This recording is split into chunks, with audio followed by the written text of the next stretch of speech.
G'day you mob, Pete here, and this is another episode of Aussie English, the number one place for anyone and everyone wanting to learn Australian English. So today I have a Goss episode for you where I sit down with my old man, my father, Ian Smisson, and we talk about the week's news, whether locally down under here in Australia or non-locally overseas in other parts of the world. Okay, and we sometimes also talk about whatever comes to mind, right? If we can think of something interesting to share with you guys related to us or Australia, we also talk about that in the Goss.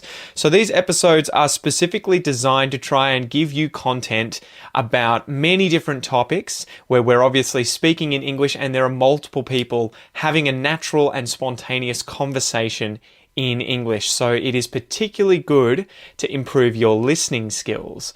In order to complement that though, I really recommend that you join the podcast membership or the academy membership at aussieenglish.com.au, where you will get access to the full transcripts of these episodes, the PDFs, the downloads, and you can also use the online PDF reader to read and listen at the same time. Okay, so if you really want to improve your listening skills fast, get the transcript, listen and read at the same time, keep practicing, and that is the quickest way to level up your English. Anyway, I've been rabbiting on a bit. I've been talking a bit. Let's just get into this episode, guys. Smack the bird, and let's get into it.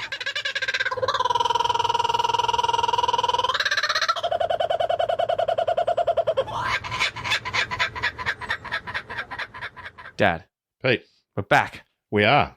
It's been minutes since our last episode It has been recorded. So Aussies, It might be hours or days for you. Aussies are moving to Tassie, Dad. They're No, just- Queenslanders are moving to us. The headline on the article was Australians moving to Tasmania they're pulling up stumps. to They're bailing. avoid climate change, which I find just bizarre. Mm-hmm. The list of stories that we've sort of thrown around for this set of recordings has some of the worst journalism ever. It's really degraded recently, hasn't it? It's all now. It's all about. If you notice, and just visually looking at this story, every paragraph is one sentence because they break it up, and every fourth paragraph is an ad, and so. And they just keep repeating themselves. And this story, there's 150 words of content in this, and it's probably 500 words long. Dad's reviewing the journalism of the story, not the story itself. Well, we'll get onto the story. The story's rubbish as well. But because there's no actual story, and again, it's the lowest form of journalism is to take a human interest story where you get two people, a couple, and they tell you why they're doing something, and then you generalize it and get other people's opinions, and they'll go, oh, yeah, we did that. And you only ever publish five opinions that agree with you, not the 500 that went, this is bullshit. You need to get eyes on it, Dad. You got to get these other people freaking out about climate change in Queensland. Yeah. So the essence of this story is that a couple had decided, well, a guy, the male partner, the protagonist, had decided that it was just too hot to work in Queensland. They didn't say where, interestingly. They actually do finally. Do right they? Down near the bottom somewhere, they say they moved from the Sunshine Coast. Oh, that was where they were? I was expecting it to be Cairns, the way that he talked about it. And so it was too hot. Obviously, he was a tradie or an outdoor worker of some variety. Yeah. And he's saying, this is too hot. I can't work. And I can't breathe. It's so hot, which I find completely bizarre because heat-related breathlessness comes from dry heat. It doesn't come from when it's humid. And Queensland in summer, well, our summer down low, their sort of summer season is very humid. You're not going to run out of breath. It's draining and it feels hot. It's not that hot either. It just feels hot. It's like it really gets above mid-30s. Celsius. Well, they don't really have the same extremes, right? No, they don't. So they'll have that sort of from, I guess, it can be southern Queensland, it'll be like in the 20s to 30s, and then the north, the further north you go, it's usually above 30 constantly, right? Yeah. And it's 100% humidity. Exactly. And it rains a lot.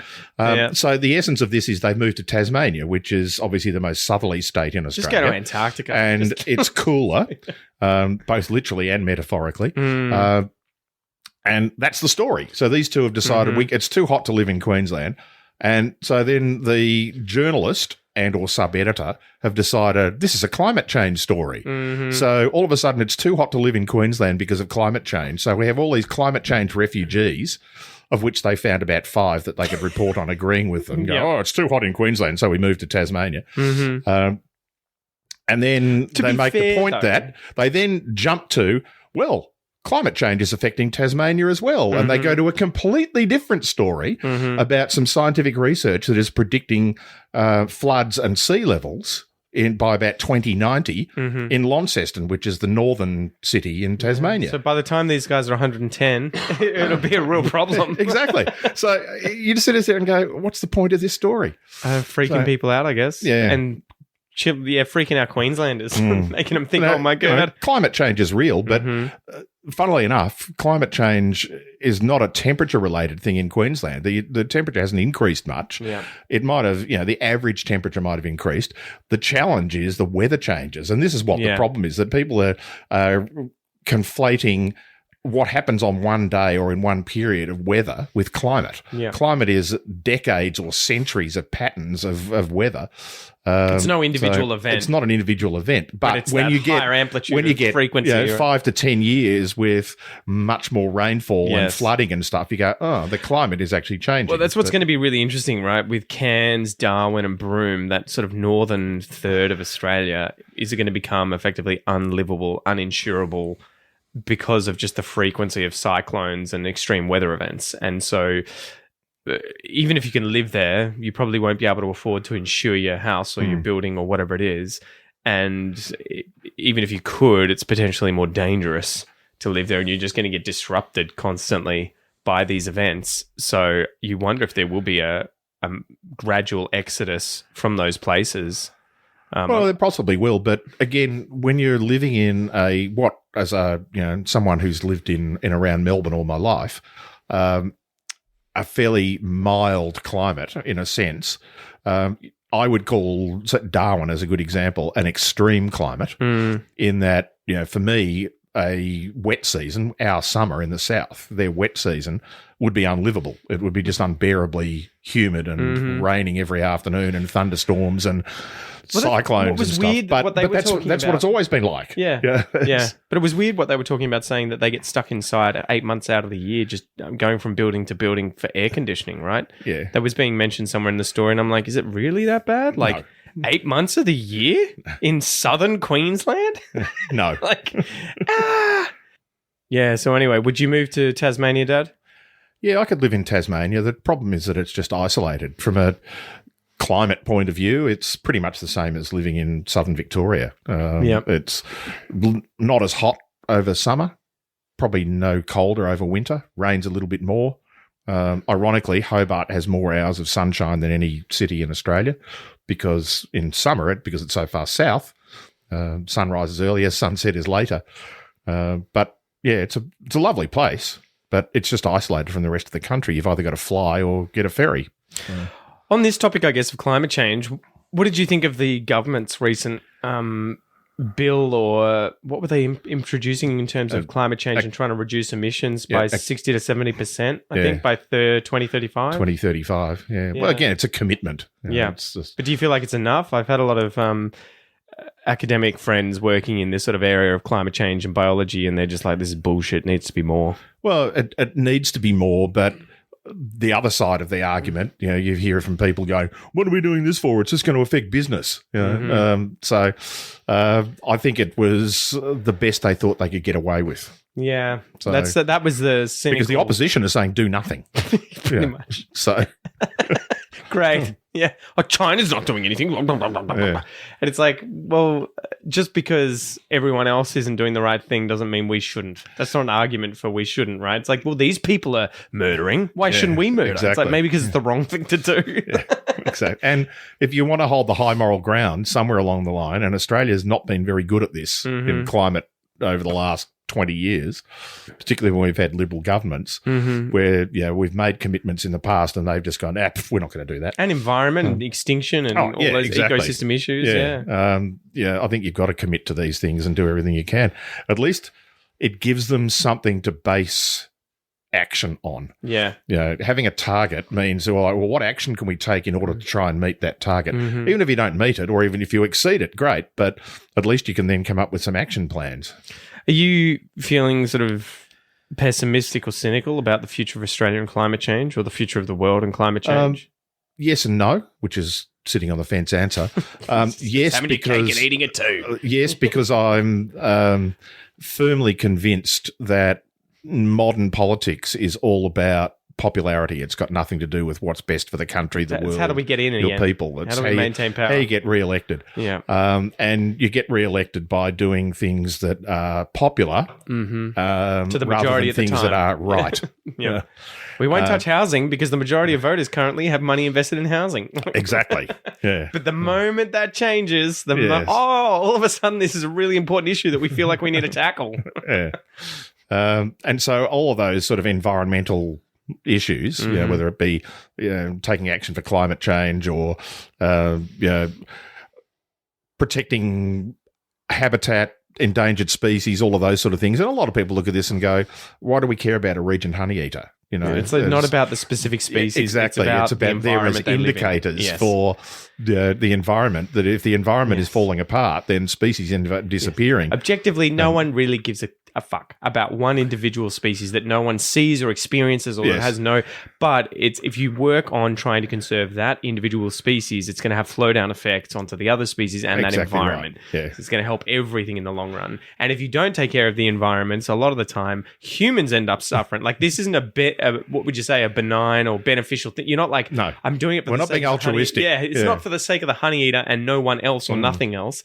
It's usually because we want something pretty to look at, somewhere nice to live, or to be able to grow crops and all that sort of stuff in a sustainable environment. When I was in Indonesia, I remember seeing in Sulawesi that we were driving up through the mountains, and there are a whole bunch of these places where they had the forest left at the top of the mountain. And I remember saying to my supervisor at the time, why have they just farmed the bottom of the mountains but not the top parts? Like, it seems like there's perfectly good farming land that they could just extend these farms all the way to the top. And he's like, the moment they do that, they're fucked.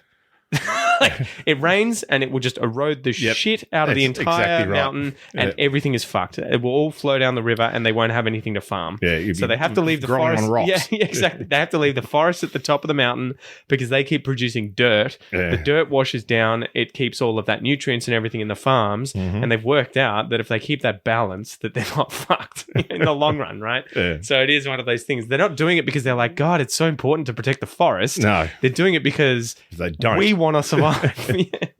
Exactly. Anyway, rant over. But yeah, I keep wondering about the future of these things. It seems like the human race is so much like me in a microcosm at university and school.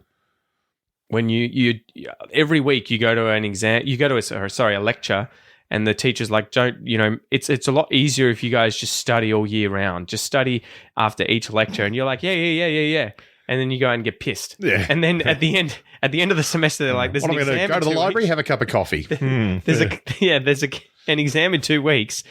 I'll start studying now. Yeah. And I feel like that's what will happen with something like climate change. I have a feeling that we will do really well and come out on top, but it'll be the final hour. It'll be the most expensive possible way of doing it, where you've left it this long because no one.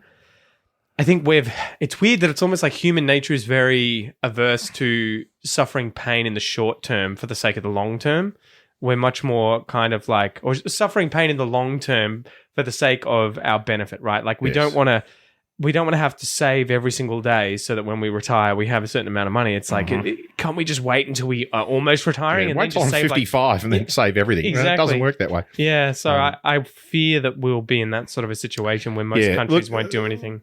We're actually, unfortunately, stuck in an evolutionary dead end in the terms of we are by our very nature selfish as individuals, as a culture, which makes us socially and environmentally really difficult to deal with. Yeah, because we want the best we can possibly have today, tomorrow, this week, this month, this year, to pass on our genes.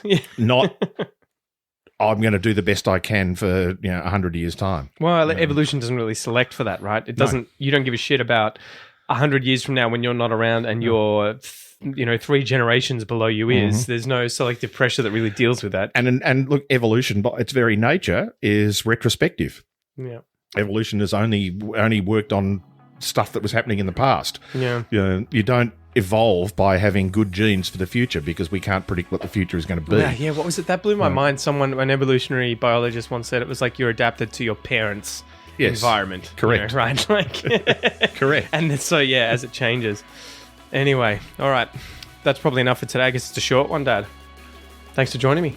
All right. See ya. Bye.